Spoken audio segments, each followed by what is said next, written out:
All right, Mitch. First of all, how are you enjoying the job since coming across from netball? It's been a fantastic 2 and a bit weeks.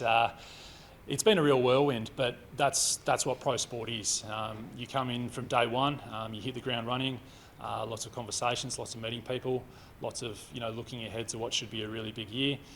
There's a few fresh faces around the building, not just myself, so that's really exciting. And every year, I think one of the things that really drew me to this opportunity was a hunger and appetite to always get better. And we've seen the JackJumpers achieve some amazing success in a short period of time, but ultimately every year we've got to turn up and try and be better than we were the previous year. So that's an amazing thing to be part of. What's the key priority for you in your role? Yeah, so across my role, there's the commercial side of the business and clearly fantastic relationships and partnerships like we've unveiled today, as well as the membership and ticketing and the fan engagement side of things. And that's been well documented. A unique challenge and nice problem to have in terms of an overwhelmingly big fan base that we struggle to fit in to our arena. So we've got to think pretty creatively around how we do that and how we stay connected and engage with our fans. So that's a fantastic thing, a fantastic asset, and a real reflection of the hunger and the appetite that Tasmanians have for elite level basketball. How much work is going in behind the scenes ahead of the next season? Yeah, I opened that door on day one, and it's all action stations. Where we're working through all our planning to make sure that everything from how we present a game day, how we look after corporate partners in terms of the function spaces. Obviously, we'll hear shortly from coaching and players in terms of their preparations ramping up now. So, there's what I would say is there's not a minute wasted. Everything is planned out to the nth degree, and we want to make sure that when we hit the floor on game one, that everything's ready to go to set ourselves up for a really successful season. How were the takeover tickets last week? Obviously, you try to be creative by allowing more people into the venue with the Ignite Cup. How's that been received, and how's the feedback been on that? Yeah, the Ignite Cup is obviously quite a unique concept. So essentially bringing 2 more home games for us in Tassie. The philosophy there was around trying to find a way to alleviate that challenge I spoke about. So many fans on the wait list not being able to get access to the venue. So in that regard, we chose to give members in our wait list priority access to buy in, and then opened it up to the general public. So there are still tickets available for both those Ignite Cup games, which is actually a really positive thing because it's been so difficult to get in and see a game. So hopefully in the coming weeks, we have no doubt that those tickets will continue to sell, and we will get to a sellout point. But for the time being, people can jump online and purchase a ticket to one of those games in October. Is that your message? I guess get on and grab them while you can before they go. I suppose it is a unique opportunity to be able to get into the arena without being a member. Absolutely. I think even my experience from the outside looking in, it seemed to be nigh on impossible to get access and come and see a JackJumpers game live. That is not the case. These 2 games, there's a choice of tickets available. People should jump on via Ticketek and purchase a ticket to the Ignite Cup, and hopefully it gives us an opportunity to see some fresh faces in the crowd, some young kids that have been waiting 4 or 5 years to try and get in. This is your chance to do that. So jump on board and buy a ticket. And just this partnership with JMC, obviously another good Tassie brand, which the JackJumpers have done pretty well since day one. Yeah, look, Christine, as CEO, has spoke to me at length in my induction to the club around the pride we take in being that team that represents the whole island.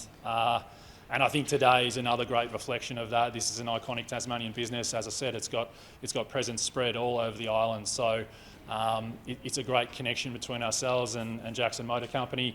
Equally, lots of our other partners are represented here today. So it's a wonderful thing when we talk about being true to who we are and being really authentic in the way we show up. That includes the partnership network as well. So really, really exciting. How important is this for your company, I guess, to align with the JackJumpers? Yeah, this is a really important partnership for us. We're a statewide business, and we're constantly discussing every day developing a high-performance team and a great culture. So we saw the JackJumpers partnership as a perfect alignment to that brand. The other part is defending the island. We're a statewide business. We want to extend this partnership to beyond Hobart, to our teams in both Burnie and Devonport and Launceston. So that has allowed us to do that with a number of the activations that are starting up north next week. What does the deal involve? I guess obviously you supply some cars, but I'm assuming it's more than just that, as you sort of alluded to there. So there'll be a number of vehicles that key players, and obviously Scott and Christine will be driving, representing Volkswagen, one of our core brands. But as well, there'll be corporate hospitality for our customers, and more importantly for our staff. We want to ensure that they understand why we choose to partner with this particular club. Partnering with the pre-season games as well in the north and northwest, how important is that to be across the state? Yeah, really good for the team up there. We do a lot of partnerships in Hobart, being the capital city, and they do tend to miss out on some of these offerings, so it's good to be able to connect that to our teams up there. We're running an internal competition at the moment in order for them to get their ticket. As we discussed before, getting a ticket to a game is a bit of a challenge, so it's great to be able to open that up to our team on the northwest coast. Welcome back. Thanks. How are you feeling? Refreshed, recharged, ready to go? Yeah, good. Got in Saturday, and I'm getting over my jet lag here slowly, but we're up and running. We had meetings all this morning, and worked out Josh Bannon this morning, and go back and have some more coaches meetings. And we have 15 players coming in the market tomorrow, and we'll be up and running with those guys, and eventually get to where we're officially starting the beginning of August. Do you feel energised? I mean, you've got a selection of players still there, but a vastly different looking squad to what you had the last 3 or 4 years. You must be pretty excited by that. Yeah, I mean, we have a lot of different versatility this year, and we made a point of trying to accumulate a few better offensive players, some shooters, some better ball handlers across the board. And then obviously this is the first time playing without a returning import. So there's a lot of variety there, a lot of versatility, and our coaches and our whole staff are excited about this group coming in, and we really think that we've done a nice job, especially in the local market, of having a foundational group again that will hopefully stay with us for a while.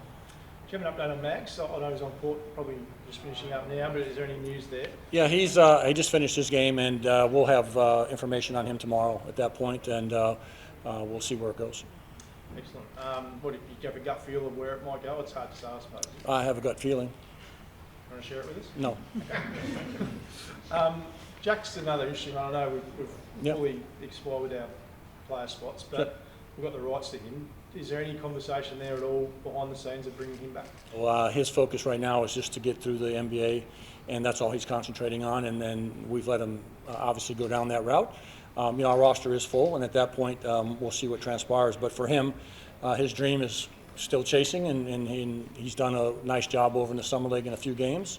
I don't know how he did today, but he's very single-minded, and he's very much focused on the NBA. 8 points, I think he got today. Oh, there you go. Do you feel like he would want to come back to Australia, or if it's not the NBA, it's Japan or Europe or something? I mean, well, you just named about anywhere he could go, so it's going to be up to him at that point. Hopefully he stays in the NBA and gets another two-way or gets onto a roster. That's obviously what he's chasing. And at that point, he's earned the right to just do whatever he wants to do. He's done wonderful things for us in the state. And this is his moment to make as much money as possible and get security for his family, and where that takes him is really going to be up to him. About this bloke over here, going to wrap him in some cotton wool this pre-season and try not to get him injured?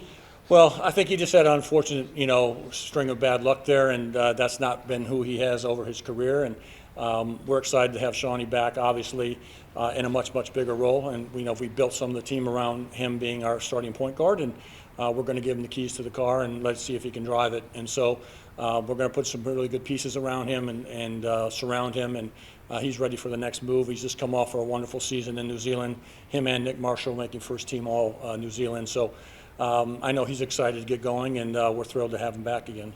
Talked a bit about your imports. Have you had much communication with them since you've signed them, and when can we expect them in town? Yeah, our coaches are talking with them once a week. I talked to them just before I left again. I think David Johnson's coming in about 10 days or less, and then Bryce is right behind him. So they're excited, very excited, and again, they're very hungry to get going and play, and this will be David Johnson's first experience overseas. He's had some FIBA background here and there on 3-on-3 tournaments, but he's excited to really see what it's all about, and we feel like we have a really good player in him. And then Bryce is just had the MO of a scorer and continues to grow, and was a monster in the German league this year, and he's got a lot of ceiling left in him that we're going to try to push him to. And the biggest thing with those two guys is we got two really high character guys again that fit the culture about defending the island, and they know full well what they come into here and what is going to be demanded from them. Do you feel like too, a lot of people sad to lose Milton and JC, but you lost Josh Adams the first year, which people were sad about. You don't get a Milton Doyle if you lose Josh Adams, I suppose. Is that the way you've got to look at it? Yeah, I mean, for me, it's quite different because I've been in this all my life. So the turnover of players is quite common, and especially in basketball. And it's just one of those things that you have to get used to in sports. And in the basketball side, it is turnover constantly. In the NBA, it's a constant turnover. Europe's going through the same thing with all their players being turned over. And you're fortunate to have a player for 2 or 3 years actually stay with you. And we've done a good job of maintaining that over the last few years. And it was time for us to make another move. And maybe these next 2 imports will be with us 2 or 3 years down the road. And that's just the progression of things. You know, for me, it's more of the emotional attachment to having a Clint Steino, a Fab, a Milt, a JC, and the amount of work that they've done for us, how they've represented the state, win us a championship. It's more of a personal thing for me in that end. You know, players you'll find all over the place, but the men that we had in here, those guys were drivers of our culture, and I can't, you know, thank them enough of what they've done. Enough. 4 extra games. Sorry, I was just making Yeah, yeah. sure I wasn't over it. 4 extra games this year with the Ignite Cup. What's your thoughts on that concept as a coach? I haven't even thought about it, but I'm glad we're playing 4 other games. But I haven't wrapped my head around any of that yet. And pre-season, what do you hope to get out of the pre-season? You've got the 2 games in the north, you've got the Blitz in Canberra. It's just be trying to gel as a team, I suppose. Yeah, I think the big thing with us is going to be chemistry, but you know, we're going to lose 4 players here in about 3 or 4 days. So with Mags, Shawnee, and Bannon going with the Boomers, and they'll be gone for 3 weeks, and then Majuk Dang leaves on I think Thursday to go with the Sudan national team. So 4 very key players are going to be gone. And so while we start our practices here, and then the importance for me from day one was to be into the north and make sure the brand is out and about. We'll work on our chemistry and the guys that we have here and wait for these guys to come back when we get to the Blitz. So chemistry is going to be a huge factor in us gelling, and we'll work as much as we can on and off the floor with that. Do you get Mags back at all before the Gold Coast, or does he go straight there? We'll find out probably later today on that, but at this point, obviously he's due to go there over the weekend like Josh and Sean, so it's just a matter of what transpires. I hope. Yeah, definitely. A Volkswagen T-Rock out there. Got my name on it. How cool is that to hear, though, that, you know, this is almost your team now, I suppose, and you can lead it? Yeah, it's definitely exciting. You know, it's always going to be a team effort out there, but to have an extended role and get a bit more opportunity to just try to improve and be a better player is really cool. Yeah, we talked about last season. It was a horror one for you, I guess, injury-wise. You just want to pull that behind you and start with a clean slate, I suppose. Yeah, that's how I'm treating it. Yeah, some bad luck, some things I couldn't avoid. But yeah, we're back and feeling healthy now. Yeah, and body's 100%. 100%, yeah. Don't feel the foot or the ankle anymore. No issues. How is New Zealand for you? Just good time over there, like the cobwebs, I suppose, after that little layoff with injury? Yeah, definitely. The New Zealand NBL is a great league. A lot of Australian NBL players over there, which is good to sort of keep that continuity and play against guys that you're going to play against over here. And yeah, just the competition level was great for me to go back and play and get some good games under my belt before this season. Just on the team, as I said, it's got a new look. You've been here from the very start. How exciting is that for you to have that sort of new energy in the team? Yeah, that's always exciting. Meeting new guys, some guys I've played with in the past, junior teams, which is exciting to see them again. And then obviously the new faces will welcome in with open arms. And yeah, it's just always exciting at the start of the season to see, you know, how we bond and how we get together and yeah, how we're going to play this season. And what's the pre-season like for you personally, mate? Obviously, you've got a few things going on. You must be excited, though. Yeah, exciting. Just nice to be back healthy, playing basketball again, that's for sure. So, yeah, obviously excited for this Boomers trip. But, yeah, got a few things here to sort out first and enjoy a good mini camp with the boys. Was the Boomers on your radar at all? Did it come as a surprise to you, or how did you take that news? Yeah, I mean, it's always kind of the goal to play for the Boomers. Very exciting opportunity. When I got that email, there was some concerns, like wanted to just be back healthy and get some pre-season games under my belt. But yeah, deciding to go has been really cool, and I just can't wait to be on the court in the green and gold.